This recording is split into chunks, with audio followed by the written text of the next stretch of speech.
The last time we were talking, we were looking at how are they setting up this new government and what were some of the major compromises that they came up with, and that Virginia had a plan and New Jersey had a plan.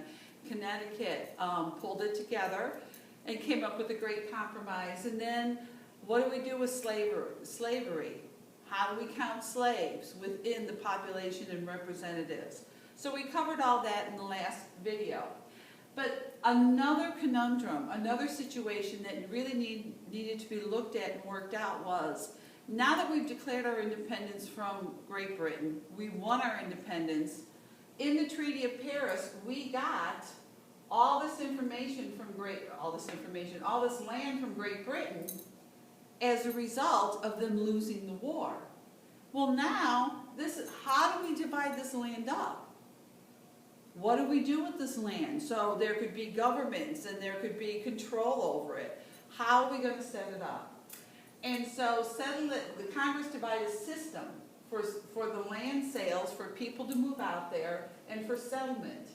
The investors want land in the Northwest Territories, so they pressed Congress.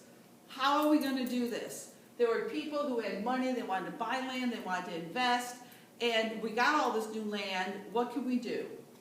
So they really pushed Congress to deal with that. So right the same year they were talking about the Constitutional Convention, Congress passed the Northwest Ordinance. And there were some real important things that were a part of that really impacts 100 years later with the Civil War. And they passed this ordinance on how they're going to divide this land up. How are they going to establish governments in there? And the other thing is, in these lands they said, we're going to ensure basic rights for settlers, and we are going to say slavery is banned in this section.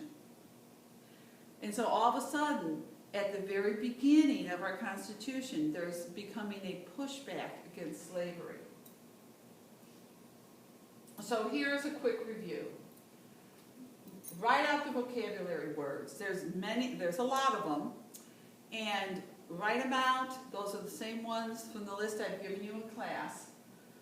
Independence. Once they became independent, it also required a new government. You are not under the same rules and laws of the king.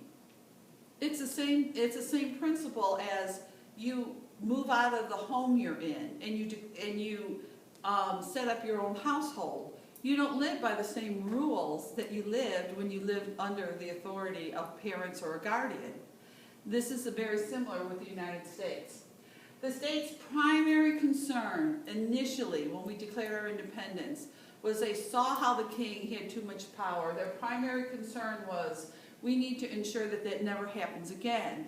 And so under the Articles of Confederation, they made a central government, but it was extremely weak. The government couldn't tax, couldn't regulate trade between the states. That was huge. There was no leader. There were no courts for states to go to and say, this state isn't doing this right, or this state isn't doing that right.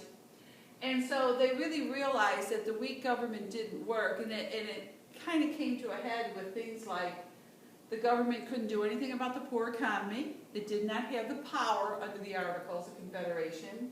Shays' Rebellion, there was no government that the states could go to help them enforce their state laws. And so all these factors, and these are the factors you need to know, contributed to the need to develop a new government. That's the end of that.